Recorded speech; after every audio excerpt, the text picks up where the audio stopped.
Today we have a massive collection of some really interesting video game stuff that we're going to be looking through later, and I have one goal to hopefully complete by the end of this video. Here is a little sneak peek at the collection. You can see a boxed Neo Geo, there's a boxed Sega CD Model 1 in there, some Switch games, Sega Saturn, all sorts of really cool stuff. And the task that I want to accomplish for this video is right over here in our Pokémon Center, and it's this.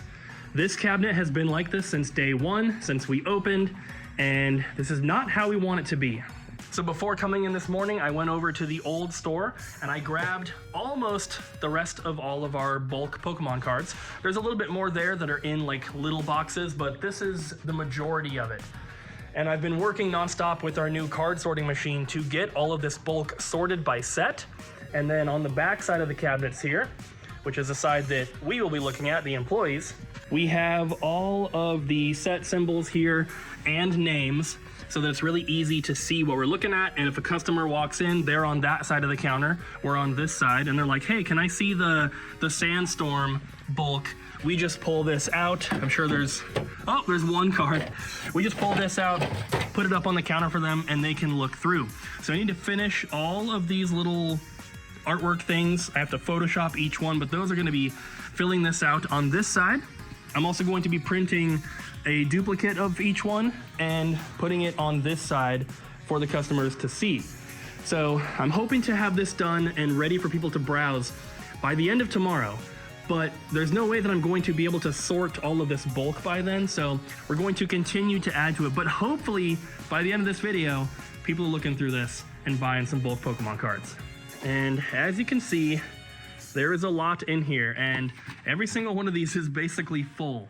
So it's gonna take quite some time before every single card is out. And even once we're at that point, they're not all gonna fit in there. I already have a couple containers here that are overflowing. These are some cards that I just can't fit in there. And you can see these are Brilliant Stars. All the bulk in here is also Brilliant Stars, which is right here. So this is the front one, this is the middle one, that's the back one in here. Here's the front one, here's the middle one, and here's the back one of Brilliant Stars. Completely full. So we're not gonna fit them all. My plan is to maybe have a shelf right here where we have these kind of boxes with the like extra stuff that doesn't fit. And I haven't looked at this yet today, but I did sort a bunch of stuff. Yep, sorted a bunch of stuff yesterday. This is the stuff that it couldn't sort, which is not very much at all. So I can do that by hand. And then each one of these is a different set. I'm assuming that a couple of these are probably the same, but that will be easy to get put away. I'll just manually go through these, and then I'm gonna load this up with the next batch. So as we are printing the shipping labels for the Whatnot stream from yesterday, I am going to start putting away the cards that are in here, and then I've already loaded it up with a new batch. And right there it says email results yes. So I got an email with a spreadsheet of all of these cards that have been sorted, and I'm able to then look at the price of the cards. There's nothing here that's over $1, so this is all going into bulk. I loaded up some other stuff in here to sort today. Lots of vintage stuff, which this machine seems to have a big problem with, but it gets rocket cards pretty good. It just seems to be like Jungle, Base, and Fossil that has problems with. I can do that manually, so as long as it can sort out the Neo stuff and the like the Gym Challenge, Gym Heroes, like all that stuff, then we'll be good. But I'm anticipating having to do a lot of that by myself as well. So I just started the sort. Here are the kind of like settings I'm using for it. And here it goes. Starting on the far right one, which is not the vintage stuff, so this should sort those perfectly fine. We'll check in a little bit later after it's done a bunch. Oh, it's not, I guess it doesn't go like, if it starts here, it doesn't just do that whole stack, it kind of jumps back and forth. So that is what, that's a Fossil card. Let's see if it puts it here, that's bad. That means it's not sorting it. No! Well, that's fine. We'll come back later and see the progress. It was just on Z100 next. That's funny. If anybody needs a 5-inch portable black and white TV with an AM Demonetized, radio, Yeah, I was just gonna say, is that copyright? Yeah. it does not have the 3 interchangeable faceplates. Is it? Though. Yeah, it does. Yeah. Oh, it does? They're right here. Yeah. Oh, I didn't see those. So the TV's black and white, but the faceplate's where you get the color from. And you can watch it in your car. Pretty cool. How many batteries does it take, Bobby? 8 D batteries. Let's try to get something plugged into the AV. Is that like a plug and play or something? Bobby, no. Okay. I just need to test it, Cooper. I found this thing at Goodwill a long time ago, and I bought it to save for the new store because we're trying to carry some cool stuff. It looks like It'll go in the Blockbuster you section. should be able to like slide your CD player in there and like hook Maybe it you up. can. That'd be so cool. This thing's pretty cool. Oh yeah.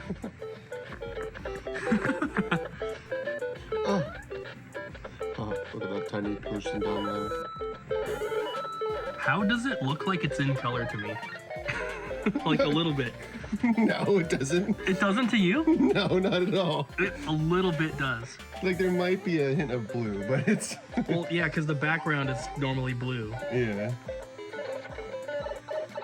Maybe Oh, I'm just so used to seeing the colors that I can still see it even though it's like black and white. Yeah. Your brain's just filling in the gaps. Like the little hills look kind of green. The bricks look brown. I don't know. Is it Mario or is it a brick? This is pretty cool though. This one. What is that, audio copyright? Oh, demonetized. Oh yeah.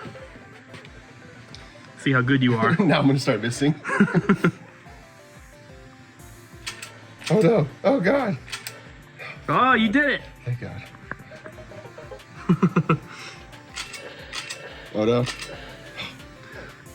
Got him behind the tree? Oh, yeah. That's He crazy. wanted. I bent the bullet, you know. Yeah, this is all from the hip. I'm not even really aiming. Oh, I'm basically Clint Eastwood. Coming back to check over here, looks like things are sorting.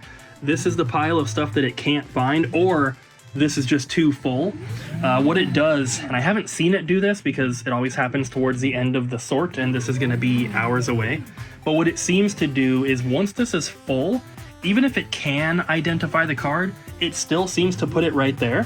But then once it finishes all these stacks, it goes back over and resorts that, and it layers new sets on top of these ones. So when it's completely finished, there might be a big stack of cards in there. I pull it out, and there's like 10 cards for one set, and then the rest is for a different set. So it's kind of interesting. I haven't seen it do it, but it seems like that's how it kind of works, which is very, very handy.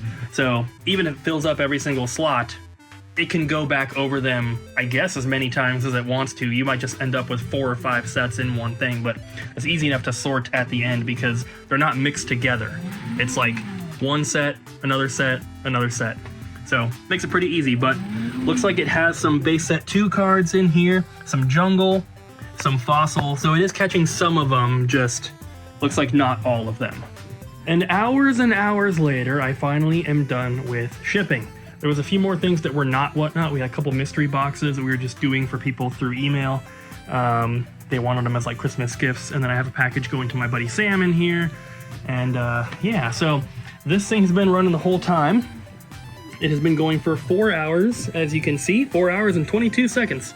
It has processed 852 cards, cannot find 226, which is those 2 stacks. You can see it's got a little bit more to do.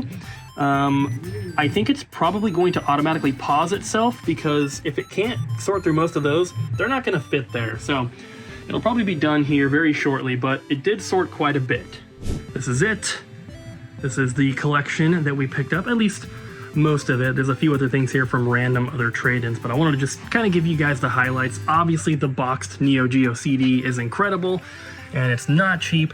Same with the Xbox. This is the Gears of War Xbox One X. It is factory sealed, which is why it's kind of pricey. But I think the coolest thing out of here is the Sega Saturn and Sega CD stuff. This is coming from a regular that's traded in a lot of items over the last couple years. And this is, I think this is the remainder of his Sega CD and Sega Saturn stuff. I'm not sure, but he traded in tons of it before and said he gave us all this stuff that was like under $40. I believe all this stuff is above that price point. There's some really cool ones in here. Also, a couple of these are factory sealed, and if you remember before when we got a big bundle, he did have some factory sealed games in there as well. So not a lot of them, but there's definitely a few. And then same with the Sega CD stuff. Really, really cool to get a collection like this. We just don't get Sega CD or Saturn very often, so anything that comes in is awesome, but a collection like this is definitely really, really cool. And then he had some like Japanese Saturn as well. There's some cool ones in there. Some limited run and like super rare type Nintendo Switch games. Lots of PS4 for that kind of stuff as well. And basically every single one of these is brand new still. And then also a pretty good selection of movies here. Lots of HD DVDs, which we really haven't had a lot of traded in. Unless you have an HD DVD player, the way that pretty much everyone watched them was on the Xbox 360 with the HD DVD drive. We had one of those recently, but it sold. Lastly, we have this canvas Fallout bag, and I guess there's like a vinyl one and then the canvas one. This is the canvas one, which is very expensive. Apparently the vinyl one's kind of crappy and that one's really cheap, but yeah, overall some pretty awesome stuff in here. I'd show you the cartridges as well, but there's nothing like too crazy. You know, some okay stuff, but yeah, mostly filler in there. But overall, really, really awesome collection. I love getting stuff like this, for sure. This is also part of that trade-in, the boxed Sega CD Model 1. There's some glitch with our inventory software, though. It's not allowing us to, like, print a tag for it, which is really weird. Bobby also just started working on another trade, though. Another one of these boxed Monster Hunter 3 PSPs. We had one recently, so it's kind of cool. There's another one. Where'd he go? Can we see it? Can we see it? Oh yeah, that's pretty cool. There was one other thing in that trade though. I recognized it's not back there. Bobby. Yeah. I grabbed your case. Let's see it. I forget it's empty because it's on the shelf. I done Goof Cooper. I played myself. You played yourself. But let's see the thing that is mysteriously missing from that trade-in. What was I talking about? Bobby, what is this? Oh, it's Resident Evil Xbox in the box. Bobby! It's a box in a box, and it's red. I thought you hated Xbox. We have a complicated relationship. I need something to put the Far Cry 2 faceplate on. Oh, okay. It can't just be a regular one. I guess. It's my favorite Resident Evil. Just because it was my first Resident Evil. That's the only reason. Yeah. Okay. Yeah. I guess that's your perk of working in a game store. You get first dibs on the cool stuff. Yes. Well, second dibs after me. Yeah, true. Man, this process takes literally forever. Like I said, I have to Photoshop them all, and I'm trying to make them look good too. I'm not just trying to slap things together, so it's taking quite a long time. But I just finished these, so now we can cut these out and put these in. So unfortunately, I was not able to fully complete the bulk Pokemon section, but we're so close to being done that I have like maybe half an hour more of work and it'll be ready to go. So I'm gonna finish that. It'll be ready by the next video. Thank you guys for watching. I really hope you enjoyed, and we'll see you next time.